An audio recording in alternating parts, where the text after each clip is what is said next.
Well, today I'm going to talk about that ever elusive, ever difficult thing to find, and that is love. Love. What is love? What does love mean to you? How do you process your emotions when you're in love? What is the greatest thing about love? Is love great? Does love complete you? I mean, that's a bit corny, but what is love? There's all different kinds of love, isn't there? There's love for yourself, there's love for others, there's filial love, maternal, paternal love, there's love with your partner, there's love of life, there's a love of eating nice food or drinking good wine, there's a love of art, there's all sorts of different types of love. And I think love has become a very sort of, a massive word, which is probably maybe used often too lightly. And sometimes people find it incredibly difficult to express love. If they feel that they really love somebody, it's hard for them to tell that person how much or what they really feel until it's maybe too late. Perhaps that person has given up on them, thinking that they don't really love them because they can't say it. And should we have to say it? Is love all about the deed? Is love all about doing? Is love all about being there for that person and doing the things for that person? Or is love something that you actually have to say? You actually have to say, I love you, for that person to know? Or do you just think that, people intrinsically know that they're loved? I take the relationship I had with both my parents, for instance. I still have with my dad. Very rarely, very, very, very rarely will he say to me, Lisa, I really love you. And in fact, I just don't think he'll say lots of love at the end of a conversation, as a sort of matter of fact, term of endearment. But I don't know if he's ever really said to me, I really, really love you, and I think you're amazing and I'm really proud of you. But I know that he feels that. And with my mother, I don't know if she was capable of love. I don't know if she was capable of expressing love, and I certainly don't know if she was capable of giving love. Obviously, I wasn't married to her, I was her daughter. She had a very strange way of showing it. And I think that can be very damaging, because it means that I've sort of found it very difficult to express the love that I have for my children in a way that I don't say to them, oh darling, I love you, I love you, I love you, I love you the whole time. But in every single thing I do, every single hair on my head is for the love of my children. So anyway, I picked up some secondhand books, and this is one of them. It's Life Lessons, and it's two experts on death and dying, teaching us about the mystery of life and living. And one of them is Dr Elisabeth Kübler Ross, who's just, in my opinion, genius, and the other one is David Kessler. So this is Lessons on Love. So they're talking about love, one of my favourite subjects. Love, that thing we have great difficulty even describing, is the only truly real and lasting experience of life. That's debatable. It is the opposite of fear, the essence of relationships, the core of creativity, an intricate part of who we are. It is the source of happiness, the energy that connects us and that lives within us.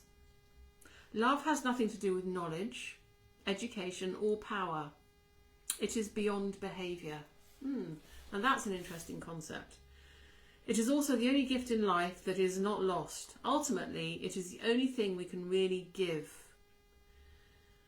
In a world of illusions, the world of dreams and emptiness, love is the source of truth. For all its power and grandness, however it is elusive, some spend their lives searching for love. We're afraid we will never have it, that if we ever find it we will lose it or take it for granted, fearing it will not last. We think we know what love looks like, since we formed pictures of it during childhood. The most common picture is the romantic ideal. When we meet that someone special, we suddenly feel whole, everything is wonderful, and we live happily ever after. Of course, we're heartbroken, or broken-hearted rather, when in real life we have to fill in the not so romantic details when we find out that most of the love we give and receive is conditional. Even the love for and from our families and friends is based on expectations and conditions. Inevitably, these expectations and conditions are not met, and the details of real life become the thread that creates a nightmare. We find ourselves in loveless friendships and relationships. We wake from our romantic illusions to a world that lacks the love we had hoped for as children. We now, taking an adult view of love, we see it all clearly, realistically and bitterly. Fortunately, true love is possible. We can feel the love we had hoped for. It does exist, but not in our approach to love. It doesn't live in the dream of finding the perfect mate or best friend. The wholeness we seek lives here, with and within us now in reality. We have only to remember. Most of us want unconditional love. Love that exists because of who we are rather than what we do or what we do not do. If we're lucky, very lucky, we may have experienced a few minutes of it in our lifetimes. Sadly, most of the love we experience in this life is very conditional. We're loved because of what we do for others, how much we earn, how funny we are, how we treat our children or keep our houses, and so on. We find it hard to love people just the way they are. It's almost as if we look for excuses not to love others. I'm just going to open the door for my dog. On that note, there we go. You can go out and I can carry on with this. So, Elisabeth Kübler Ross says, a very popular woman approached me after a lecture. You know what I mean by proper, every hair in place, perfectly matched clothes and so on. I went to your workshop last year, she said, and on the way home all I could think of was my 18-year-old son. Every night when I came home he's sitting on the kitchen counter wearing that horrible washed out t-shirt he got from one of his girlfriends. I always fear the neighbours will think that we can't dress our children right if they see him in it. He just sits there with his friends, and when she said friends, her face filled with disgust. Friends. Every night when I come home I scold him, beginning with that t-shirt. One thing leads to another, and well, that's all our relationship is really. I thought about the life-ending exercise we did in the workshop. I realised that life is a gift, one I will not have forever, and I will not have those I love around me forever either.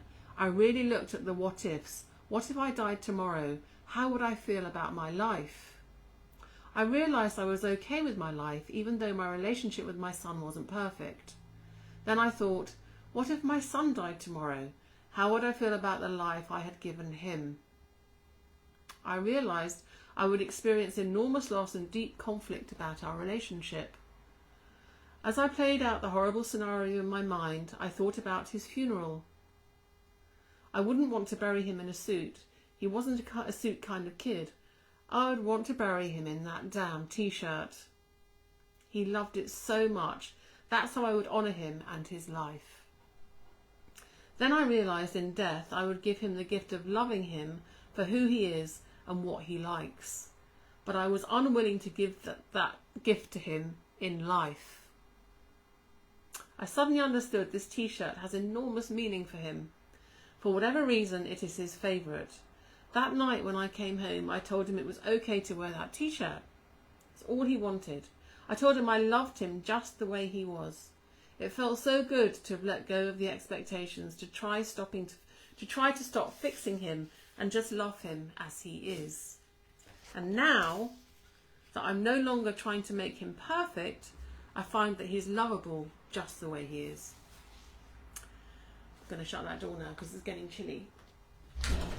So, this is what she says. We can only find peace and happiness in love when we release the conditions we place on our love for each other.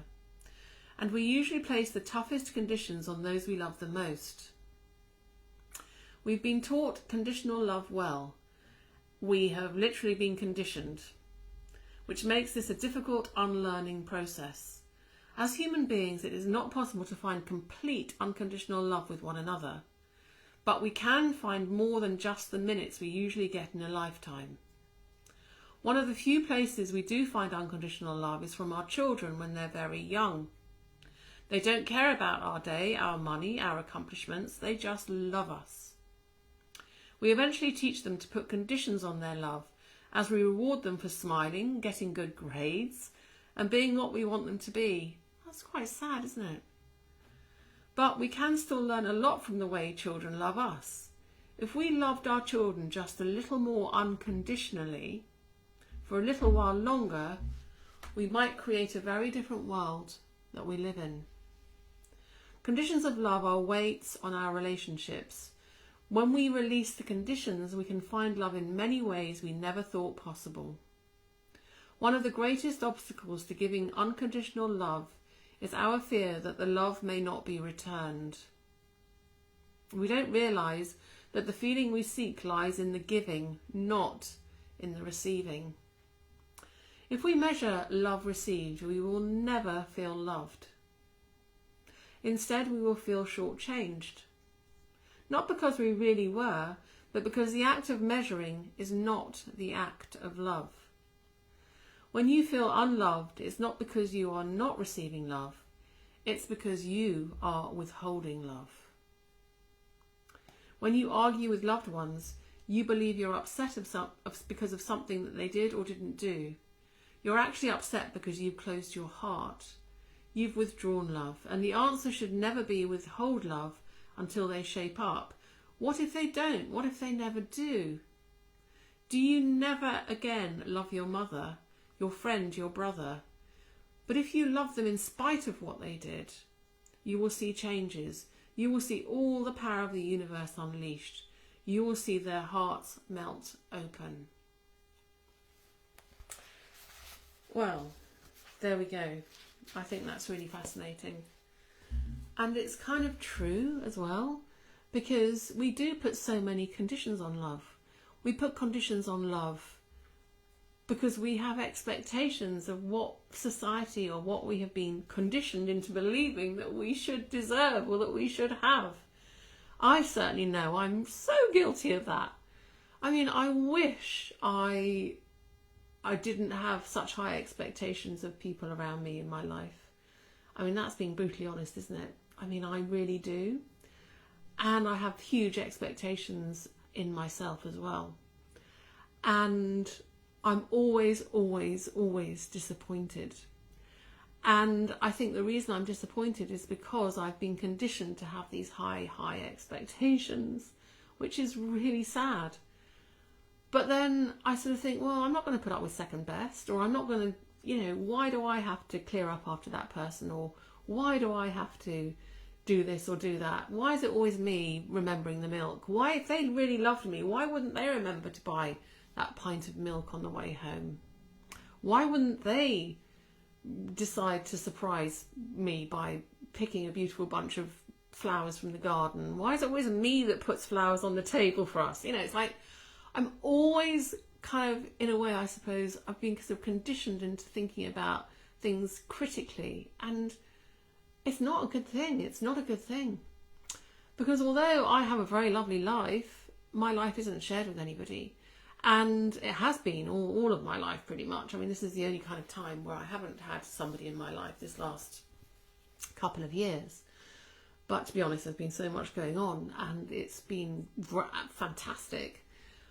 But going forward, I mean, where do you go? A woman of my age or a man of a certain age, or even if you're young, I mean, having these conversations with my children, and they say, Mummy, I have such high expectations of what I think this relationship should be. Why is it always me that gives in? Why is it always me that props the other person up? Why don't they ever do that for me? I was talking to one of my daughter's friends the other day, and she's lovely. She's been in a long-term relationship, her first real relationship, for about 5 or 6 years with this lovely chap. And she was sort of talking to me and she said, why is it always me who has to ask him if he's okay? And if he's quiet and silent, why is it always me? When actually, she said, it's me that feels like I want to be quiet and silent because I'm upset by something that his friends have done or that he's done, but I'm the one asking him what the matter is. What's with that?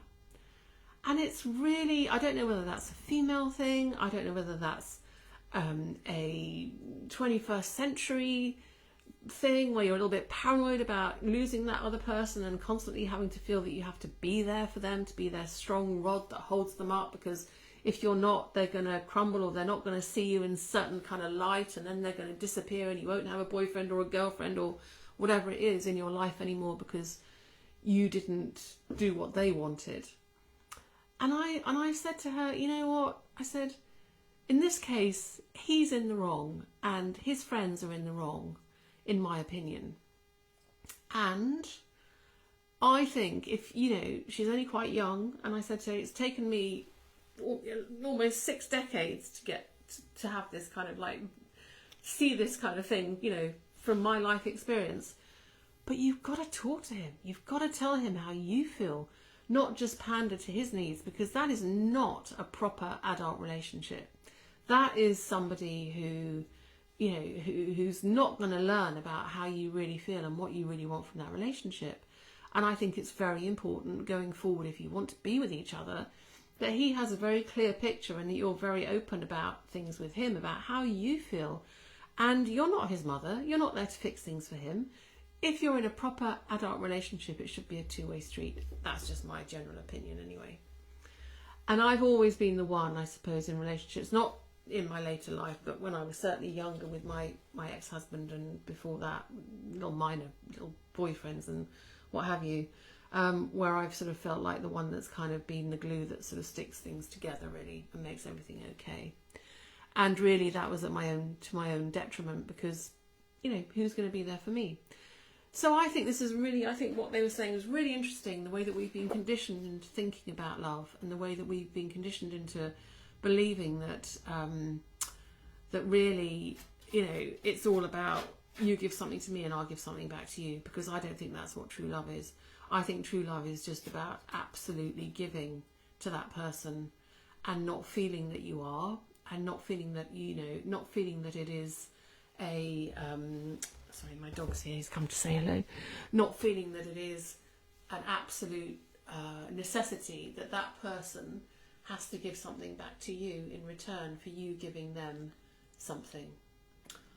Although, like I said, it would be quite nice if they did go and pick a little posy of flowers from the garden and stick it on the table in a jam jar or whatever.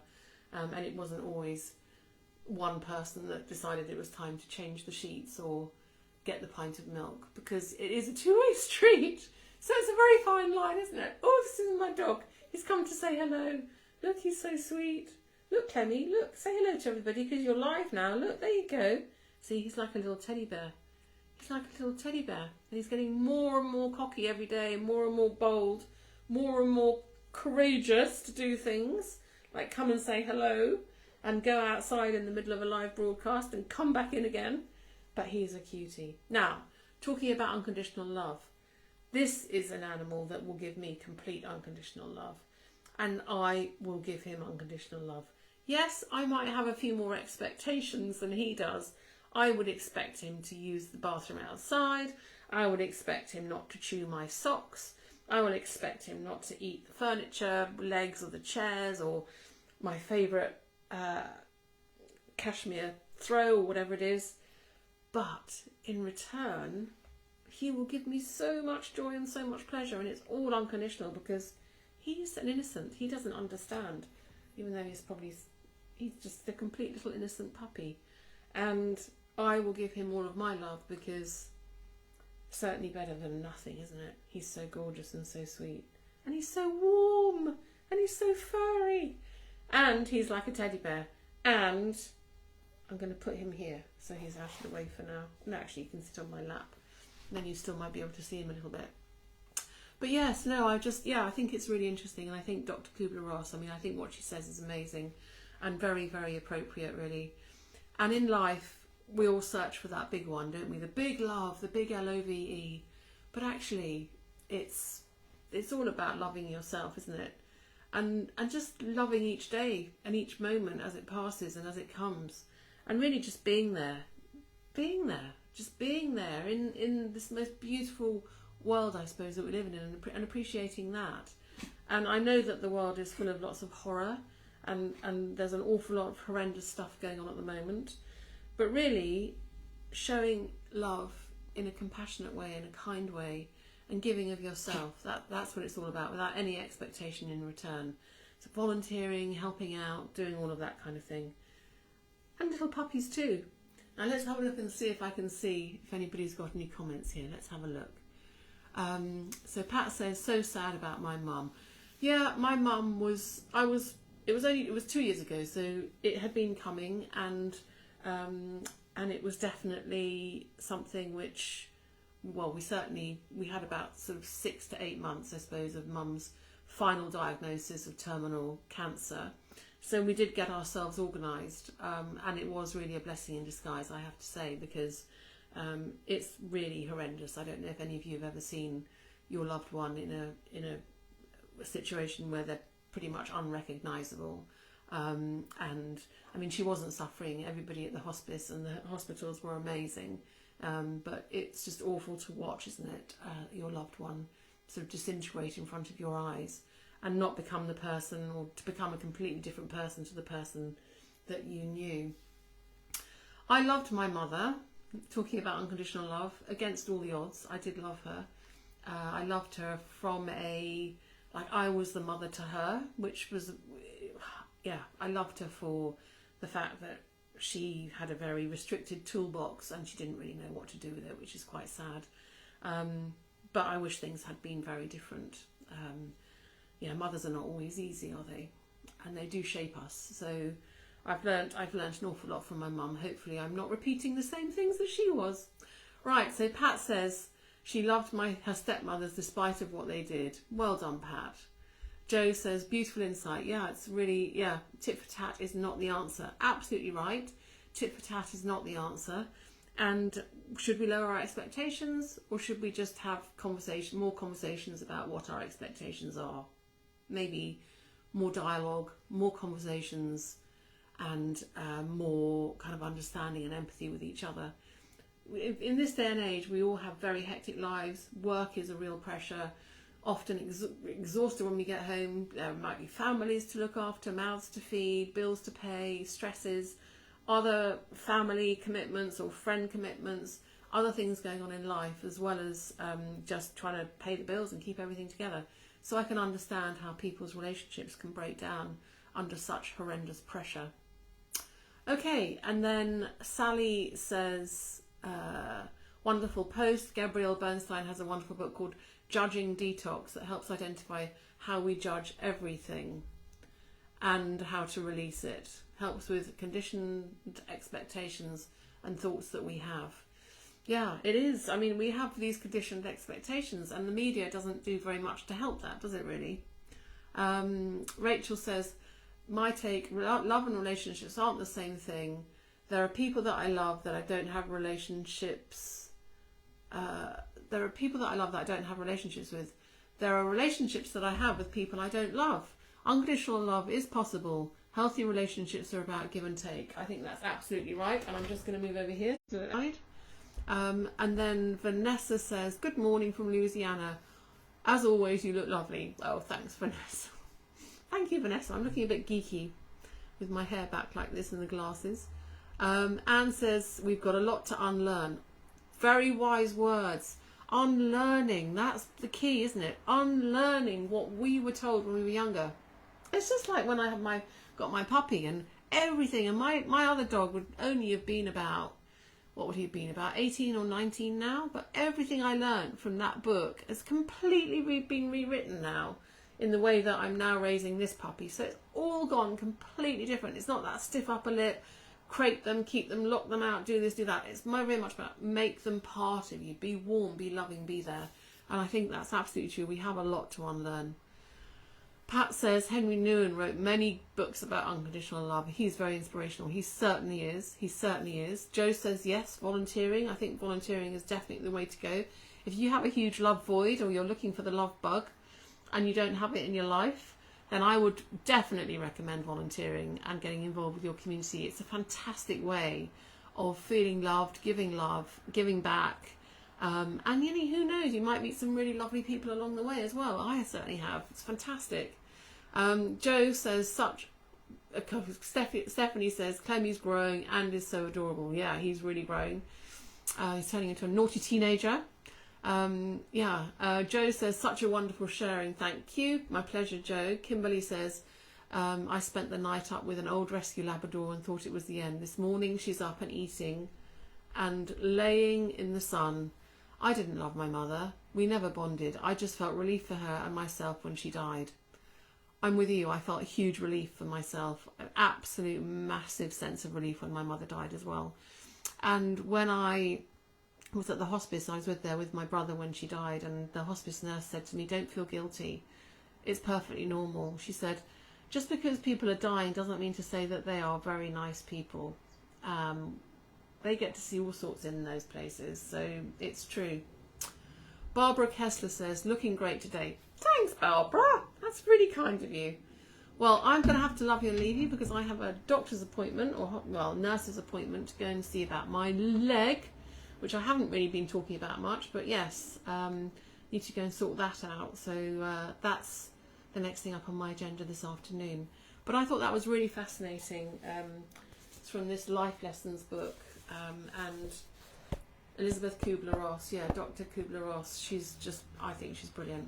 So we'll probably be deep diving a bit more into that book in the future, and I'm looking forward to sharing some more thoughts with you on life, love, relationships, art, music, creativity, literature, nature, my stinky dog who must have gone outside to do something, I would hope, because he was smelling a bit stinky, and all of that entails. So have a fabulous afternoon, the rest of you, and I'll speak to you soon.